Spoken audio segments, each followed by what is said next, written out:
এই অবনতির দিকে যাচ্ছে। আক্রান্তের সংখ্যা যেমন বাড়ছে তেমনি বৃদ্ধি পাচ্ছে মৃত্যু। এদিকে সদর হাসপাতালে আইসিইউ সুবিধা না থাকায় বিড়ম্বনায় রোগী ও স্বজনরা। ডেঙ্গু পরিস্থিতির সবশেষ তথ্য জানাতে সদর হাসপাতাল থেকে যুক্ত আছেন জিয়াদ মাহমুদ। জিয়াদ, বরগুনার ডেঙ্গু পরিস্থিতি আবারও অবনতির কারণ কি, আর পরিস্থিতি নিয়ন্ত্রণে কি পদক্ষেপ নিচ্ছে কর্তৃপক্ষ, জানাবেন।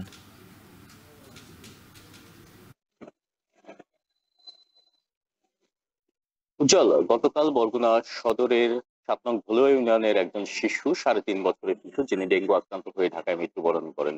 It's a matter of great সরো যে এখানে প্রতিনিয়ত যে মৃত্যুর মিছিল সেটি কিন্তু দীর্ঘায়িত হচ্ছে। এ পর্যন্ত যে বেসরকারি হিসেব, তাতে দেখা যায় যে প্রায় ৫০ জনের মতো মানুষ ডেঙ্গুতে আক্রান্ত হয়ে মারা গিয়েছেন এবং আক্রান্তের সংখ্যা দিন দিন কিন্তু বাড়ছে। যেমন গত ২৪ ঘন্টায় আজকে সকাল ১১টা পর্যন্ত নতুন করে ৫৪ জন ডেঙ্গু রোগী শনাক্ত হয়েছে। এ নিয়ে বছরে মোট আক্রান্তের সংখ্যা ৭,১৩৭ জন। এখনো এই যে হাসপাতাল কিংবা স্বাস্থ্য কমপ্লেক্সে প্রায় ১৫০ মতো মানুষ ডেঙ্গু আক্রান্ত রোগী, তারা কিন্তু চিকিৎসা নিচ্ছেন। তো এখানে একটি সমস্যা যে আইসিইউ এবং সিসিইউ যে থাকার কথাই সদর হাসপাতালে, সেটি কিন্তু নেই। এই আইসিইউ সিসিইউ না থাকার ফলে এখানকার যারা ভর্তি হচ্ছেন ডেঙ্গু আক্রান্ত হয়ে, তাদের অবস্থা খারাপের দিকে গেলেই তাদেরকে কিন্তু অন্যত্র পাঠিয়ে দেওয়া হচ্ছে, ঢাকায় কিংবা বরিশালে। এবং বরিশালে গিয়েও অনেকে সুবিধা করতে পারছেন না বলে তারা জানিয়েছেন। তারা ঢাকায় যাচ্ছেন, ঢাকায় গিয়ে তারা চিকিৎসা ওখানে দেখাচ্ছেন, ডাক্তার দেখাচ্ছেন। তবে সেখানেও অনেকে মৃত্যুবরণ করেছে বলে আমাদের জানিয়েছেন। তো এখানে আইইডিসিআর যখন এসেছিলেন এই বছরের মাঝামাঝি সময়ে, তখন কিন্তু তারা বলেছেন যে বৃষ্টি পানি সংরক্ষণকে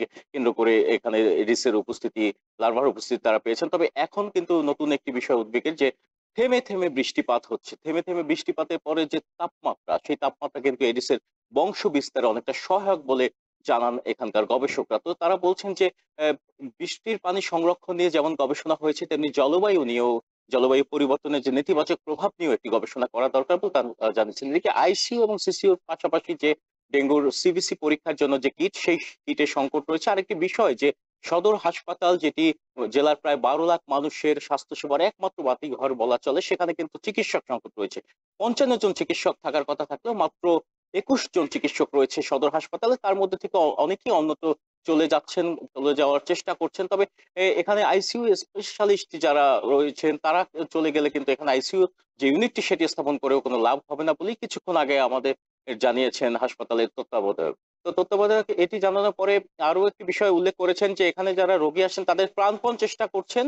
যদিও স্বাস্থ্য মন্ত্রণালয় এবং স্বাস্থ্য বিভাগ এর যে দৃশ্যমান কোনো কার্যক্রম, সেটি কিন্তু আমরা এখনো দেখিনি। আর এদিকে এডিসের মশক নিধন অভিযান কিন্তু পরিচালনা করার কথা বলছেন সচেতন মহল। তো এই ছিল বরগুনা সদর হাসপাতাল থেকে আমার কাছে সবশেষ তথ্য। উজ্জ্বল।